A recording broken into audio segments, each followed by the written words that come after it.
Hello అండి, welcome to our channel. నేను కాశీరత్నం. ఇవాల్టి వీడియో మార్నింగ్ టు నైట్ వరకు ఉంటుంది. వీడియోని ఎక్కడ స్కిప్ చేయకుండా చూడండి. ఈ వీడియో మీకు నచ్చుతుందని అనుకుంటున్నాను. పిల్లలు స్కూల్కి వెళ్ళిన తర్వాత వీడియో స్టార్ట్ చేశానండి. ఇలా రోజెస్ అయితే వచ్చాయి. కట్ చేసి దేవుని దగ్గర పెట్టేసి పూజ చేసుకుందాం అనుకుంటున్నాను. అలాగే చూస్తూ ఉన్నానన్నమాట ఫ్లవర్స్ని. ఇంట్లో వర్క్ అంతా కంప్లీట్ చేసుకొని పూజ కూడా చేసుకున్నానండి. ఈరోజు నేను ఇంట్లో మసాలా పొళ్ళన్నీ పట్టి పెట్టుకుందాం అనుకుంటున్నానండి. నిండుకున్నాయి. ఈ జీలకర్ర పౌడర్ అయితే ఉంది, బట్ ఇంకొంచెం చేసి పెట్టుకుందాంలే అనేసి అనుకుంటున్నాను. జీరా పౌడరే కాకుండా దీంతో పాటు హోల్ గరం మసాలా పౌడరు, అలాగే అల్లం వెల్లుల్లి పేస్ట్, కొబ్బరి పొడి, ఇలాంటి పొళ్ళన్నీ కూడా ఈరోజే పట్టి పెట్టుకున్నానండి.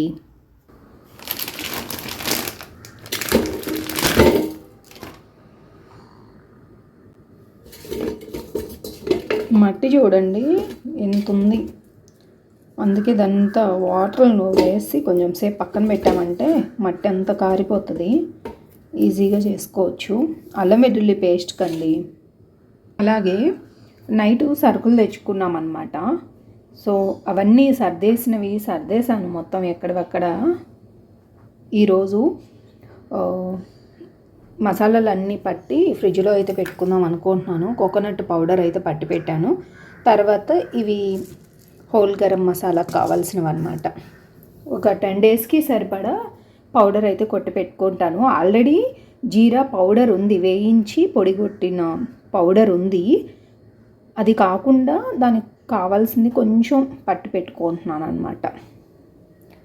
అలాగే ఇదైతే కంప్లీట్గా నిండుకుంది, అందుకే మళ్ళీ వేయించి పౌడర్ అయితే కొట్టుకోవాలి. ఈవినింగ్ చనా మసాలా చేద్దామని చెప్పి శనగలు నానబెట్టానండి. ఈరోజు ఇలాంటి వర్క్స్ అన్నీ పెట్టుకున్నాను అనమాట. ఇక క్లీనింగ్ వర్క్ ఏమీ పెట్టుకోలేదు, ఇవే చాలా లేట్ అవుతాయి కదా. అలాగే ఇడ్లీ దోశ బ్యాటర్ రెడీ చేసుకుందామని చెప్పి ఇలా రైస్ అయితే పక్కన పెట్టుకున్నాను. ఇలా విడిగానే తీసుకొస్తానండి. ఒక వీక్కి 1 kg అలా నానబెట్టుకుంటాను. మిగిలిన బ్రేక్ఫాస్ట్లు కూడా ఉంటాయి కదా, లాస్ట్ టైం తెచ్చినవి అయితే కొన్ని మిగులు ఉన్నాయి అన్నమాట.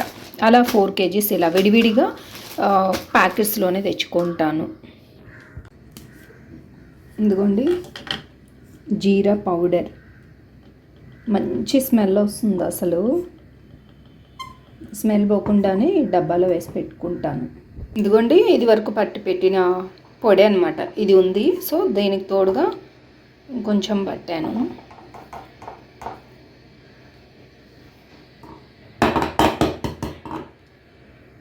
ఇదిగోండి ఒక 10 డేస్కి సరిపడా జీరా పౌడర్, వేయించి పెట్టిన జీరా పౌడర్. ఇది క్యాప్ పెట్టుకొని టైట్గా క్లోజ్ చేసి పెట్టుకుంటా స్మెల్ అనేది ఎక్కడికి పోదు, చాలా ఫ్రెష్గా ఉంటుంది అన్నమాట. ఇది మిరియాల పౌడర్ అండి. అన్నిట్లో యూజ్ చేయం కాబట్టి ఇది ఓకే, సరిపోతుంది. ఇక 1 వీక్కి ఇదేం పట్టి పెట్టట్లేదు. ఇప్పుడు జీరా పౌడరు పట్టి పెట్టాను కాబట్టి ఇప్పుడు ధనియాల పొడి ఫ్రిడ్జ్లో పెట్టుకుంటానండి. ధనియాలు బయట పెడితే పురుగు పడుతుందని. ఇవి అచ్చంగా ధనియాల పొడి అన్నమాట. తర్వాత మళ్ళీ అన్ని మసాలాలు వేసి పడతాను. ఇది జస్ట్ కర్రీస్లోకి అయితే బాగుంటుంది అనేసి, పులుసు కర్రీస్ చేస్తాం కదా, అందులోకి ధనియాల పొడి వేసి పెట్టుకుంటాను. కొన్ని వచ్చేసి ఇలా అచ్చంగా ధనియాలు వేయించుకుంటాను, ఇంకొన్ని అయితే ధనియాలు, జీలకర్ర, చెక్క, లవంగ, ఇలాచి అన్నీ కలిపి పట్టుకుంటాను.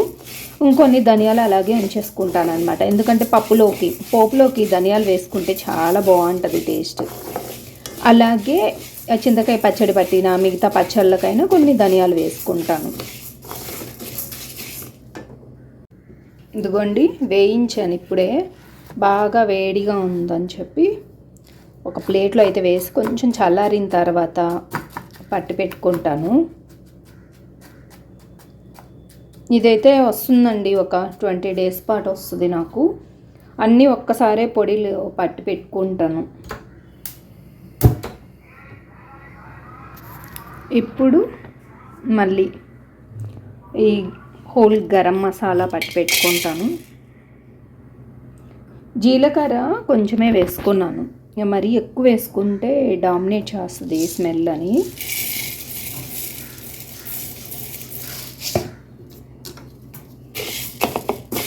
అందాజుగా వేసుకుంటానండి, ఎప్పుడు పట్టి పెట్టుకునేదే కదా, ఇంకా కొలతలంటూ ఏం లేదు.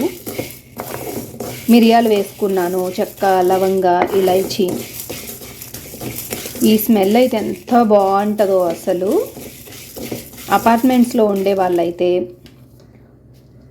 ఫ్లోరే స్మెల్ వస్తుంది, పౌడర్ పడుతున్నా కూడా అంత మంచి స్మెల్ వస్తుంది. బిర్యానీలోకైనా బాగుంటుంది. అలాగే మనము చికెన్ 65 అలా చేసుకుంటాం కదా, వాటిలోకైనా చాలా టేస్టీగా ఉంటుంది. దీంట్లో 2 బిర్యానీ ఆకులైనా వేసి పట్టుకోవచ్చండి, నేను ఇప్పుడు వెయ్యట్లేదు.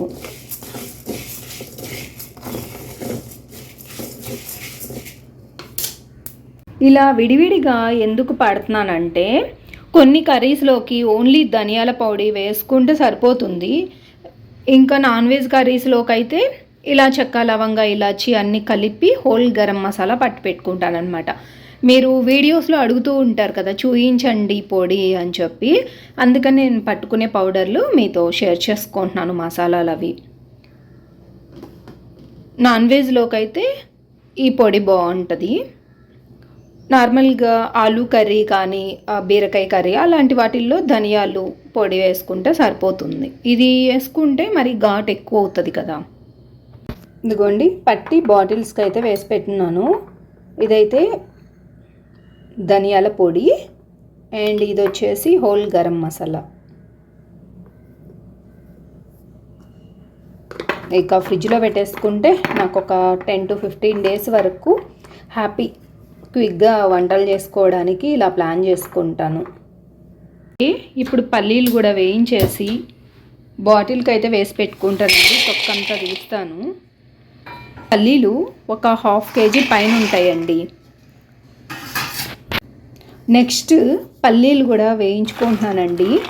ఈ పొట్టంతా తీసేసి బాటిల్లోకి అయితే వేసి పెట్టుకుంటాను, మనకు ఎక్కువ రోజులు నిలవ ఉంటాయన్నమాట. ఫస్ట్ అయితే దగ్గర ఇది 3/4 kg అయితే ఉంటుంది పల్లీలు. ముందు వేయించి మొత్తం పొట్టు ఒలిచేసి డబ్బాలో వేసి పెట్టుకుంటాను. ఇంకొక 1/2 kg అయితే అలాగే పోసి పెట్టుకున్నాను అనమాట. ఎందుకంటే మనం పులిహోరలో కానీ అలా కొన్నిటికి యూజ్ అవుతాయి కదా పల్లీలు, అందుకని ఉంచాను అనమాట. పల్లీ చిక్కీ చేద్దాం అనుకుంటున్నాను, చేస్తే మాత్రం షూర్గా మీతో షేర్ చేసుకుంటాను. పల్లీలు అండ్ నువ్వులు వేస్ట్ చేస్తాను, పిల్లలకి చాలా మంచిదండి హెల్త్కి. ఇవి కూడా వేయించి పక్కన పెట్టి చూపిస్తాను మీకు. మార్నింగ్స్ టైంలో పిల్లలకి హడావిడి కాకుండా చట్నీ అది పట్టి పెట్టాలి కదా, రోజు టిఫిన్సే ఉంటాయి ఆల్మోస్ట్. ఇక మా ఇంట్లో అయితే మాత్రం టమాటో చట్నీ లేకపోతే ఇలా పల్లీ chutney must and should. So నేనేం చేస్తానంటే పల్లీలన్నీ వేయించేసి పొట్టు తీసి బాటిల్లో వేసి పెట్టుకుంటే ఈజీగా చట్నీ, ఒక పచ్చిమిర్చి, వెల్లుల్లి అలాంటివి కొంచెం వేయించుకొని ఈ పల్లీలు వేసుకొని చట్నీ పట్టడమే ఈజీ అవుతుంది అన్నమాట, టైం సేవ్ అవుతుంది. ఇదిగోండి, ఇలా వేయించి అయితే పెట్టున్నాను. బాగా వేడిగా ఉన్నాయి కదా, చల్లారిన తర్వాత వీటి పొట్టు తీసి బాటిల్లో అయితే వేసి పెట్టుకుంటాను. ట్యూటీ ఫ్రూటీ తెచ్చుకున్నానండి, రెసిపీ చేస్తాను అందుకని. బ్రెడ్ హల్వా చేసుకుంటాం కదా, దాంట్లో ఇవి వేసుకుంటే చాలా బాగుంటాయి, చూడడానికి టేస్ట్ కూడా బాగుంటుంది. ఇక మార్నింగ్ టైంలో అయితే అల్లం ఒలుచుకోవడం అదంతా అవ్వలేదండి, వాటర్లో వేసి పెట్టున్నాను.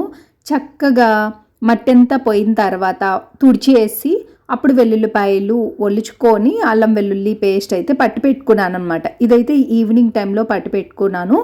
కొన్ని అల్లం ముక్కలు కట్ చేసి బాక్స్లో వేసి పెట్టుకున్నాను, ఎందుకంటే టీ పెట్టుకుంటాను కదా అల్లం టీ, అప్పుడు ఈజీగా ఉంటుంది. ఒక 4 ముక్కలు దంచేసి టీలో వేసుకోవచ్చు అని చెప్పి అలా సపరేట్గా కట్ చేసి పెట్టుకున్నాను.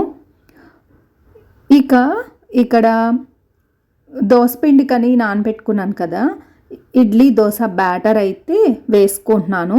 వన్ సైడ్ శనగలు నానబెట్టున్నాను కదా, దానికోసం కూడా ప్రిపేర్ చేయాలి. ఈలోపు గ్రైండర్ వేసేసుకున్నాను అనుకోండి, వన్ సైడ్ డిన్నర్ కూడా ఫినిష్ చేయొచ్చు అని చెప్పి టకటక పనులు అయితే స్టార్ట్ చేసుకుంటున్నాను. ఒక్కొక్కసారి ఈవినింగ్ టైంలో ఎన్ని పనులు ఉంటాయో అసలు. ఈరోజు డే మొత్తం ఏదో ఒక పని ఉంటూనే ఉంది, అసలు రెస్ట్ అనిపించలేదు. నేను 4 o'clock ఈవినింగ్ ఒక 10 minutes పడుకుందాం అనుకున్నాను, కానీ ఒక హాఫ్ అన్ అవర్ బాగా పడుకున్నాను. ఇక లేచేసి పిల్లలు వచ్చారు, వచ్చిన తర్వాత వాళ్ళకి కావాల్సిన స్నాక్స్ చేసి పెట్టి ఇక కిచెన్లోకి వచ్చాను. 5:30 అలా స్టార్ట్ చేస్తే మళ్ళీ 7 వరకల్లా పనులన్నీ ఫినిష్ అయిపోతాయి. శనగలు ఉడకబెట్టానండి వన్ సైడ్.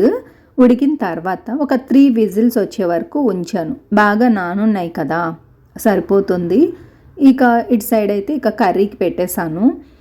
సింపుల్గా చేస్తానండి ఏవైనా కర్రీస్, కానీ చాలా టేస్టీగా ఉంటుంది అన్నమాట. ఆయిల్ వేసుకున్నాను, వేగిన తర్వాత బిర్యానీ దినుసులు వేసుకున్నాను, అలాగే టమాటో వేసుకున్నాను, కొంచెం పసుపు, అల్లం వెల్లుల్లి పేస్ట్ అలాగా వేసుకొని టమాటోలు కూడా వేసుకున్నాను. బాగా స్మాష్ అయిన తర్వాత అందులోకి కొంచెం కారం, పసుపు, ఉప్పు వేసుకున్నాను. ఇలా స్మాష్ అయిపోవాలన్నమాట, టమాటోస్ అసలు ఎక్కడా కనిపించకుండా. మనము పేస్ట్ పట్టి వేసుకోవచ్చండి, కానీ పచ్చివాసనలాగా ఉంటుంది, బాగా ఉడకాలన్నమాట. అందుకని ఇలాగే మగ్గించుకుంటే ఆయిల్లో చాలా సాఫ్ట్గా టేస్ట్ చాలా బాగుంటుంది అన్నమాట. మిక్సీ పట్టే పేస్ట్ కంటే కూడా ఇలా చేసుకోవడం వల్ల.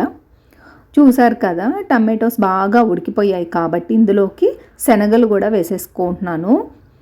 ఇందులో ఇప్పుడు మసాలాలు వేసుకోవచ్చు. కసూరి మేతి వేసుకున్నానండి ఫ్లేవర్ కోసము. శనగలు వేసుకున్న తర్వాత ఒక హాఫ్ గ్లాస్ వాటర్ అయితే వేసుకున్నాను.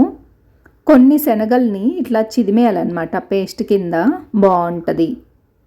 అలాగే కొంచెం కొత్తిమీర వేసేసాను. ఆయిల్ కొంచెం పైకి తేలే వరకు ఉడికించుకొని స్టవ్ ఆపేసుకోవడమే. చూసారు కదా, ఫైనల్గా కొంచెం కొబ్బరి పొడి వేసుకున్నానండి. ఇక అంతే, కర్రీ రెడీ అయిపోయినట్టే. కొంచెం వాటరీగా ఉంది అంటే ఇంకొంచెం ఉడికించుకుంటే సరిపోతుంది. ఇదిగోండి, ఈ కన్సిస్టెన్సీలో నేను స్టవ్ అనేది ఆపేస్తాను. పర్ఫెక్ట్గా వస్తుంది కర్రీ అనేది.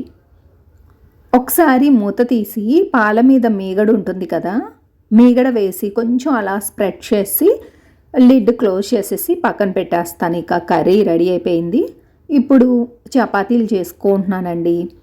చపాతీలు కూడా సాఫ్ట్గా రావాలి అంటే ఒక హాఫ్ అన్ అవర్ ముందుగా నీట్గా మెత్తగా కలిపి పక్కన పెట్టేసుకొని అప్పుడు చేసుకోవచ్చు.